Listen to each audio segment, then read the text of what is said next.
Assalamualaikum warahmatullahi wabarakatuh. Waalaikumsalam warahmatullahi wabarakatuh. Warahmatullahi wabarakatuh. Ya, terima kasih atas kehadirannya kembali di Zoom. Ini adalah pertemuan ketiga. Ya, pertemuan ketiga di bab terakhir, bab 4 tentang cerita rakyat atau biasa disebut dengan hikayat. Atau total pertemuan kita adalah pertemuan ke-30.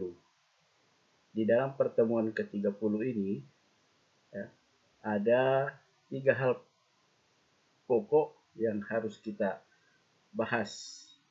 Yang pertama adalah, kegiatan satunya adalah mengidentifikasi karakteristik bahasa hikayat. Ya, jadi ini materi kita membandingkan nilai. Ya, nilai itu sudah kita pelajari minggu lalu. Ada nilai religius, ada nilai sosial, ada nilai edukasi, ada nilai budaya, dan ada nilai keindahan. Itu. Kemudian kita akan bandingkan nanti kebahasannya antara hikayat dengan cerpen. Pernah dengar kata cerpen? Cerpen pernah dengar? Ya. Cerpen atau cerita pendek. Nah, jadi yang pertama akan kita lakukan adalah mengidentifikasi karakteristik, ingat karakteristik atau ciri-ciri bahasa hikayat. Jadi kalau kemarin itu ciri-cirinya hikayat, ada kemustahilan, ada kesaktian. Nah, ciri-ciri yang akan kita bahas di sini adalah bahasanya. Ya, yang seperti saya beritahu kemarin-kemarin, ada yang namanya bahasa arkais. Apakah bahasa arkais itu? Ya, akan kita bahas sebentar.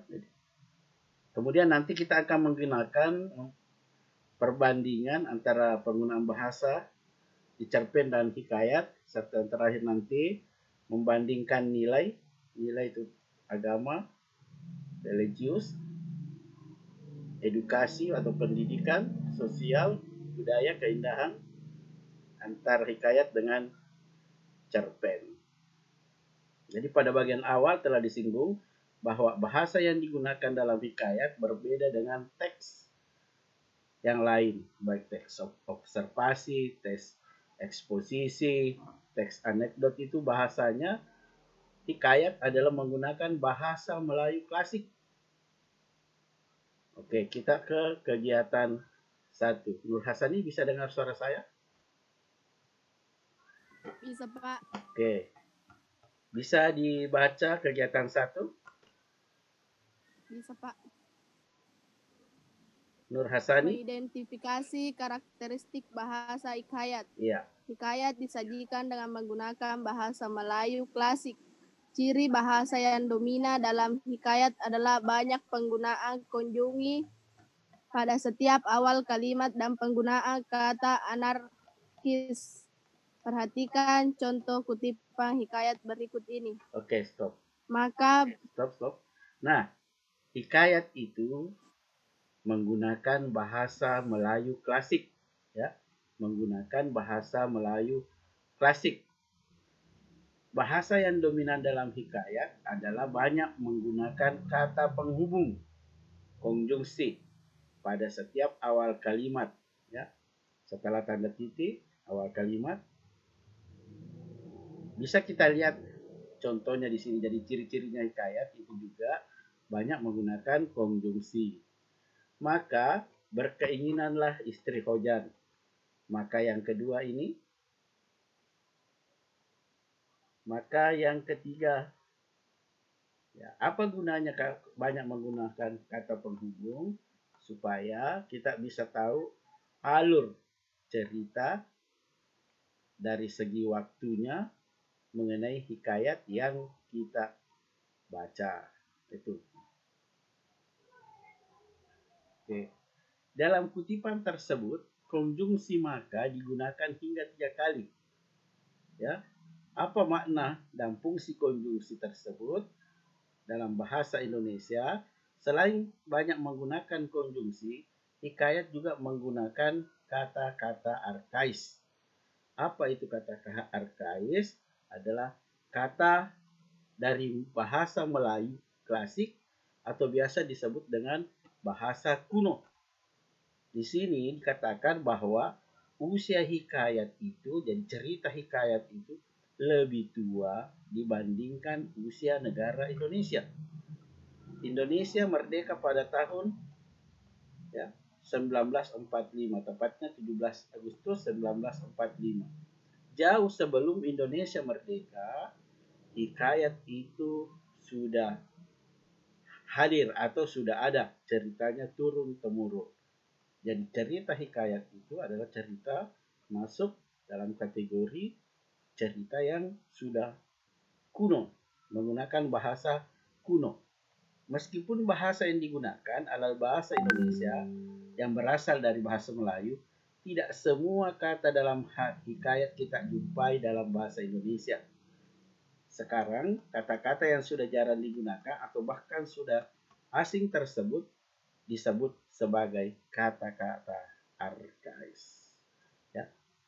Jadi kata arkais ini tidak ditemukan dalam kamus bahasa Indonesia karena dia menggunakan kata bahasa Melayu kuno. Nah, contoh. Kalau kita buka kamus ini beroleh. Ya, beroleh ini kata arkais mendapat, titah, ya, perintah, dititahkan, diperintahkan, raja bertitah, raja berperintah. Bulu, ini kemarin kita selalu bahas bulu perindu. Bulu yang dimaksud di sini adalah tanaman berumpun. Yang disebut dengan berumpun, ya tanaman yang seperti serai, ya, berumpun, berakar serabut, batangnya berruas-ruas, berongga dan keras. Ya, berongga seperti bambu. Pernah dengar kata mahligai? Mahligai cinta. Apa artinya mahligai? Ya, biasanya mahligai itu tempat, kalau kita pengantin, tempat duduknya pengantin. Mahligai pengantin. Ya, kita lihat arti sebenarnya dalam bahasa arkais.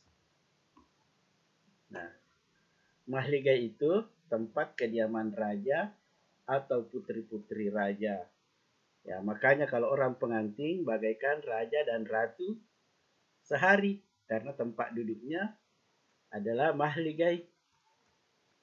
Kemudian ditore. Ya, ditore ini bahasa arkais juga, diiris supaya terbuka.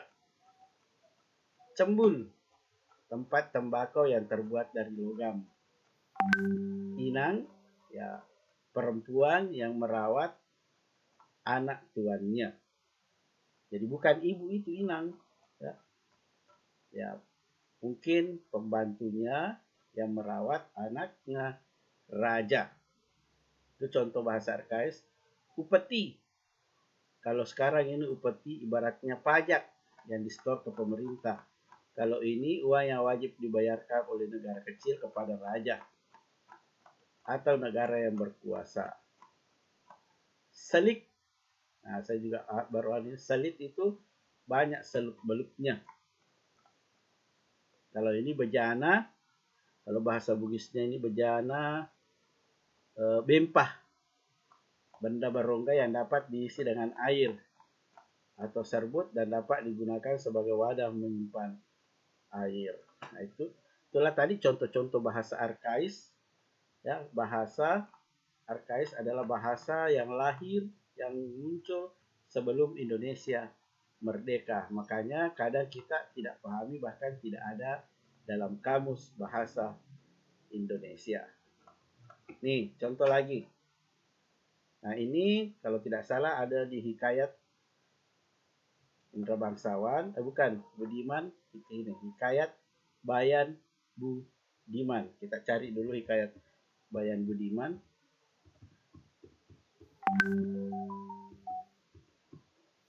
Nah, ini bahasa arkaisnya pertama ini, sebermula ada saudagar. Apa arti sebermula? Ya, ini. Pada awalnya, coba kita kasih masuk di sini. pada awalnya ada saudara di negara Ajam, Kojak Mubarok namanya. Terlalu amat kaya, akan tetapi ia tidak beranak.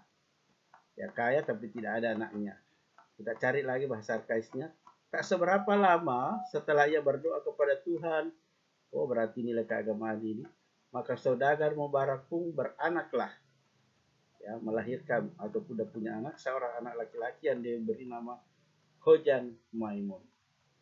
Setelah umurnya Khojan Maimun 5 tahun, maka diserahkanlah oleh bapaknya mengaji kepada guru, sehingga sampai umur Khojan Maimun 15 tahun ia dipinangkan ya, dicarikan jodoh dengan anak saudagar yang amat kaya, amat elok parasnya. Hatta beberapa, ini lagi contoh, ini bahasa arkais lagi. Apa itu hatta? Ya, ini hatta itu kemudian. Ya, nanti ada lagi kata menangguh, ditangguhkan, oh menunda. Berhampiran, bahasa arkais ini berhampiran, bertemu. Menyekat, memisahkan diri. Cembul, ya itu tadi tempat air. Oke, kita lanjut. Jadi tadi itu salah satu karakteristik atau ciri hikayat adalah menggunakan bahasa arkais atau bahasa kuno. Nah, itu tadi kegiatan 1. Sekarang kita pindah ke kegiatan 2. Mungkin Saldi bisa dibacakan kegiatan 2. Silahkan Saldi.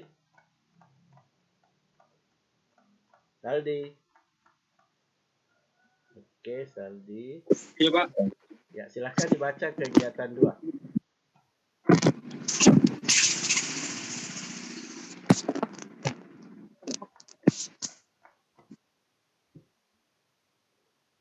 Silahkan Saldi, kegiatan 2. Kegiatan 2. Membandingkan penggunaan bahasa dalam cerpen dan hikayat. Hikayat dan cerpen sama-sama merupakan teks narasi fiksi. Keduanya mempunyai unsur intrinsik yang sama, yaitu tema, tokoh, dan penokohan. Sudut pandang, latar, gaya bahasa, dan alur. Sekarang kamu akan mempelajari perbandingan bahasa dalam cerpen dan hikayat.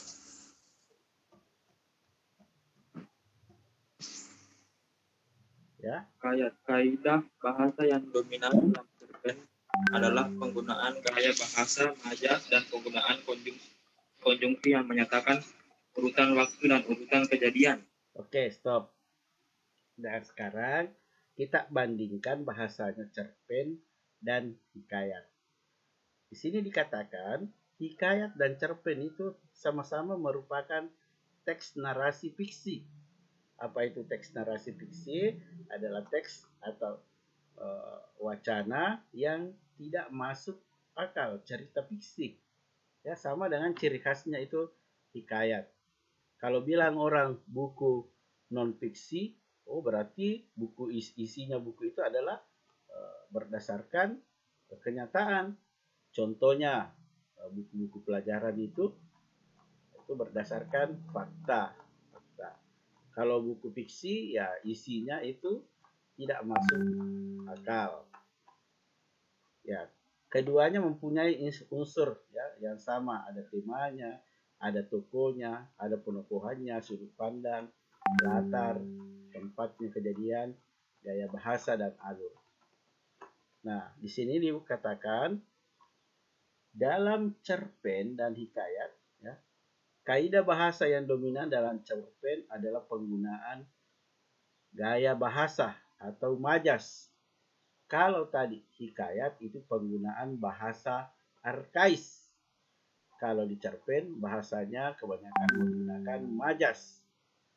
Nah, ini persamaannya sama-sama menggunakan konjungsi. Banyak menggunakan konjungsi yang menyatakan urutan waktu dan urutan kejadian. Fitria Nur Husna bisa baca? A? Silahkan. Yang mana, Pak? A, bagian A. A. Penggunaan majas. Penggunaan majas dalam cerpen dan hikayat berfungsi untuk membuat cerita lebih menarik jika dibacakan menggunakan bahasa yang bermakna lugas. Ada berbagai jenis majas yang digunakan, baik dalam cerpen dan hikayat. Di antara majas yang sering digunakan dalam cerpen maupun hikayat adalah majas antonomasia, metafora, hiperbola, dan majas perbandingan. Meskipun sama-sama menggunakan gaya bahasa, tetapi gaya bahasa yang digunakan dalam hikayat berbeda penyajiannya dengan gaya bahasa dalam cerpen. Perhatikan penggunaan majas antonomasia dalam penanggalan hikayat berikut ini. Ya, oke. Nah, salah satu lagi persamaan majas dengan cerpen, ya sama-sama menggunakan, salah satu persamaan cerpen dengan hikayat adalah sama-sama menggunakan majas, namun penyajiannya yang berbeda. Atau, nah, kalau tadi sama-sama menggunakan konjungsi, oke, kita lihat, ya kita lihat majas antonomasia. Yang manakah yang dimaksud dengan majas antonomasia adalah majas di mana isinya ini, misalnya, ya, saya itu kulitnya berkulit hitam. Ya, terus saya datang, ya, terus Saldi bilang, angka siatulah bolong. Ya, menyebutkan seseorang berdasarkan cirinya, bukan namanya. Itu yang dimaksud dengan majas antonomasia. Nah, contohnya ini, si miskin. Oh, berarti bukan namanya ini, cuma karena dia miskin maka dia disebut si miskin. Laki bini, maksudnya ini laki bini, ini bahasa arkais, suami istri dengan rupa kainnya seperti di mama anjing. Ya. Jadi kita fokus saja ke majasnya, majas antonomasia.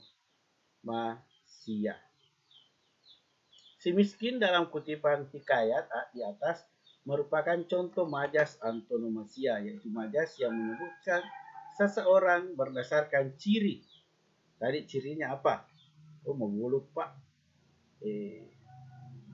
pak, melampe nggak? Nah, ke situ lampe nggak? Alias mancung.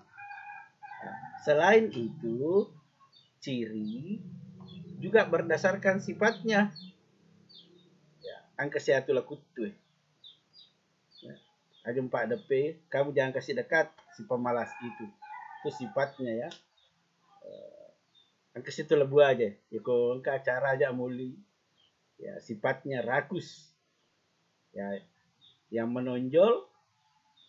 Ya, kalau sifatnya ya lebih menonjol dibanding dengan ciri-cirinya, ya terserah yang mana mau diambil. Tapi yang paling menonjol biasa. Oke. Bandingkan dengan penggunaan majas antonomasia dalam penggalan novel Putri Tidur. Ya. Berarti ini bagian dari cerpen Putri Tidur dan Pesawat Terbang. Ya, sekira ini si cantik. Inilah majas antonomasia. Berarti ini, ya, ciri-cirinya. Ya, misalnya Fitria yang paling cantik di kelas. Ya, kalau datang si cantik ke sekolah, ya ternyata yang maksud si cantik adalah Fitria. Begitu maksudnya, ya. Ini si cantik menggunakan majas. Nah, sekarang majas simile. Yang dimaksud majas simile adalah majas yang membandingkan sesuatu dengan hal yang lain. Ya, misalnya,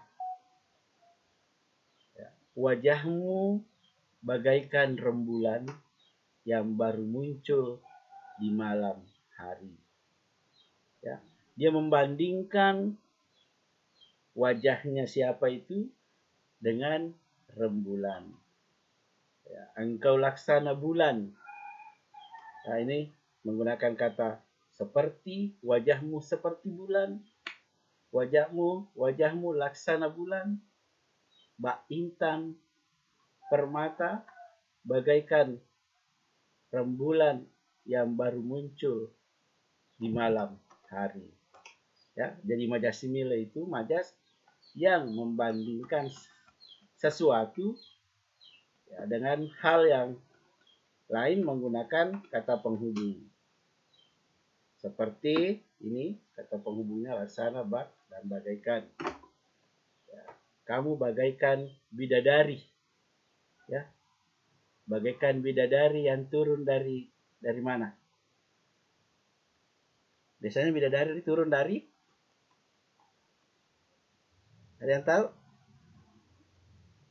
Bidadari turun dari kayangan, bukan dari bemor. Nah, ini contoh perbandingannya. Ini menggunakan majas antonomasia. Ini tadi si miskin. Ya, kemudian majas simile membandingkan si miskin, suami istri si miskin dengan rupa kainnya seperti ya. Maksudnya ini si miskin ini dibandingkan dengan anjing, ya, rupa seperti rupanya anjing, ya. Karena miskin ini ya dikasih sama seperti anjing. Nah, kalau ini masih majas simile, peristiwa itu terjadi berpuluh tahun silam pada Oktober 1965. Ya, yang begitu merah, seperti bendera bergambar senjata yang merebak dan dikibarkan sembunyi-sembunyi. Ketika itu, aku masih 10 tahun. Ayah meminta ibu dan aku untuk tetap tenang di kamar belakang. Ibu terus mendekapku ketika itu. Wah, berarti ini suasananya terjadi peperangan. Ya. Nah, ini berarti di luar sana sudah banyak pahlawan yang gugur. Pada Oktober 1965 yang begitu merah. Yang begitu merah apa? Ya bisa saja orang yang membawa bendera atau bisa saja pahlawan yang mati bergelimang darah. Makanya dibandingkan seperti warna bendera bergambar senjata yang merebak dan dikibarkan sembunyi-sembunyi. Nah, itulah tadi penggunaan majas dalam hikayat dan cerpen, ya. Kemudian selain sama-sama menggunakan majas, juga sama-sama menggunakan konjungsi atau kata penghubung. Apa gunanya konjungsi? Ya untuk menceritakan peristiwa atau alur cerita. Saya kira tidak perlu dibahas karena sudah tadi. Contohnya kata penghubung ini pada suatu hari sebelum dia pergi. Ini. Ya. Lalu, saya kasih contoh. Pada suatu hari Muhammad Saldi ke SMA Negeri 2 Sidrap. Ya. Sebelum dia memasuki wilayah atau arena sekolah, ya ini ya. Dan tadi pada suatu hari Saldi berkunjung ke SMA 2. Sebelum dia masuk, ya dia melihat sekeliling atau kondisi sekolah. Kemudian baru memasuki lingkungan sekolah. Jadi tadi pada sebelum, apalagi tadi yang saya sebutkan yaitu kemudian. Nah, gunanya konjungsi untuk menyebutkan atau menceritakan urutan peristiwa atau alur. Nah, konjungsi sebelum dalam penggalan hikayat di atas menunjukkan urutan waktu, ya, lalu menyatakan urutan kejadian. Ini contohnya ketika, selanjutnya, bisa juga ditambah lagi setelah selanjutnya. Kalimat diawali dengan kemudian. konjungsi ketiga dalam kutipan di atas menyatakan hubungan waktu. Sedangkan konjungsi selanjutnya juga menyatakan urutan peristiwa. Jadi ada dua kegunaannya konjungsi, menunjukkan atau menyatakan waktu atau urutan peristiwa. Jadi ada lagi tugas, tidak usah.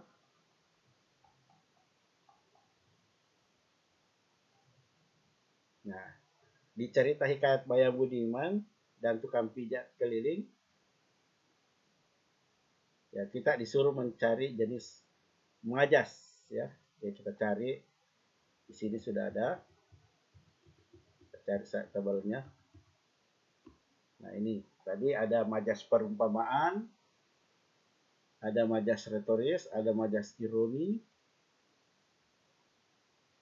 kemudian penggunaan konjungsi menyatakan hubungan waktu, setelah, kemudian, ini baru-baru dibahas, malah, bahkan, maka, kemudian.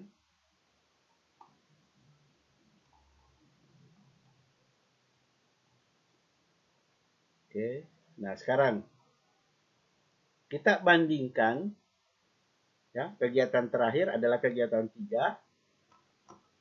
Kita bandingkan nilai, yang mana lagi yang dimaksud dengan nilai. Ya, ada nilai agama atau religius, nilai edukasi atau pendidikan, nilai moral atau sifat, nilai edukasi atau pendidikan.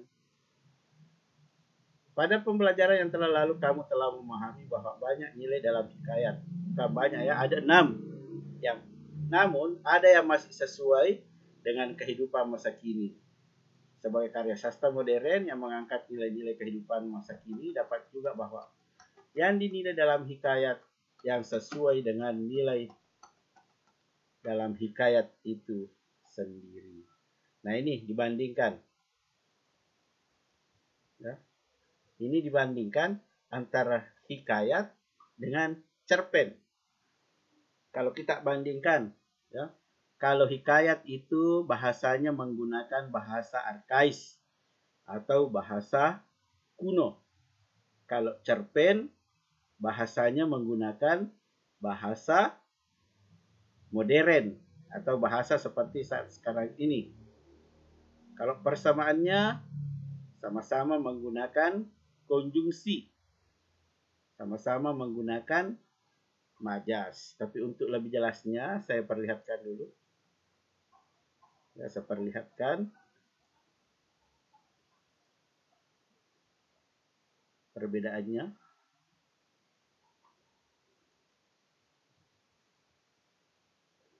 Bisa dilihat di layar monitornya perbedaannya. Bisa dilihat? Perbedaan hikayat dengan cerpen bisa? Bisa. Oke. Kalau hikayat tadi itu menggunakan kata kuno atau arkais. Cerpen kata-kata modern.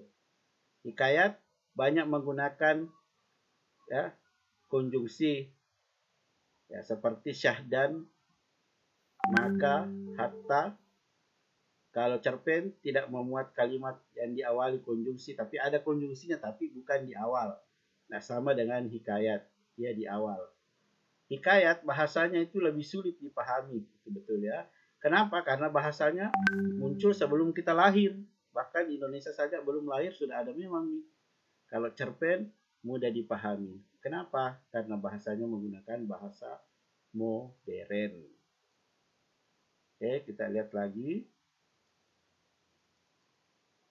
Ya, namun ada persamaan hikayat dengan cerpen. Apa itu persamaannya? Kita lihat.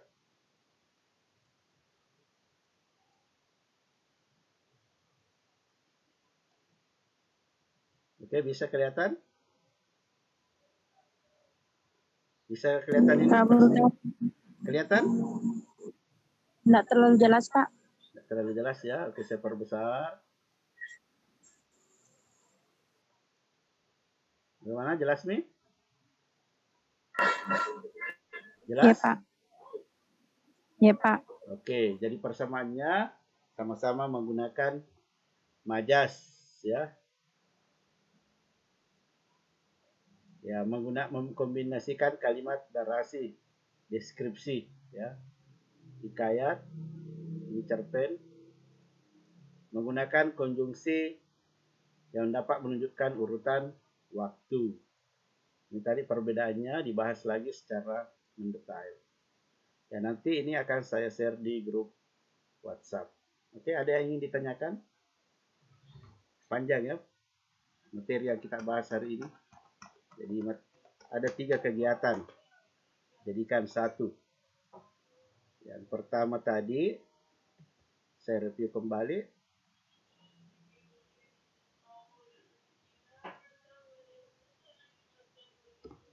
Ya, kita kembali tadi. Tutup dia dulu pintu. Oke, bisa dilihat di sini di awal. Yang pertama adalah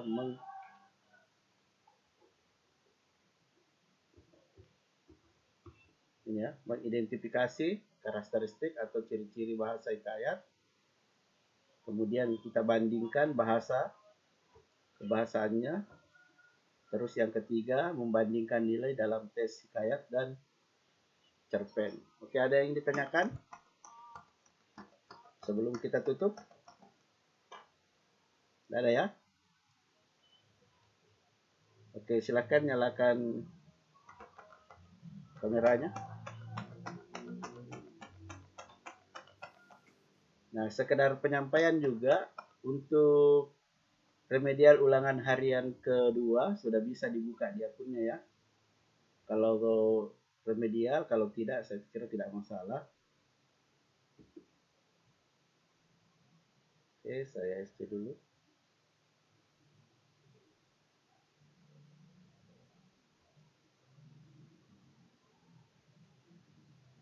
Oke, saya ulangi SC-nya. Saya ulangi SC-nya dulu. Oke, sudah. Jadi saya informasikan remedial ulangan harian ketiga sudah bisa dikerjakan di akunnya. Oke, ada yang ingin bertanya ini sebelum saya akhiri? Anugrah, ada yang ditanyakan? Fitria, Saldi? Tidak ada. Tidak ada ya? Oke, kalau tidak ada, saya ucapkan terima kasih atas kehadirannya. Semoga pertemuan berikutnya masih tetap bisa hadir. Dengan ucapan alhamdulillahirrahmanirrahim, pertemuan ke-30 saya nyatakan sudah selesai.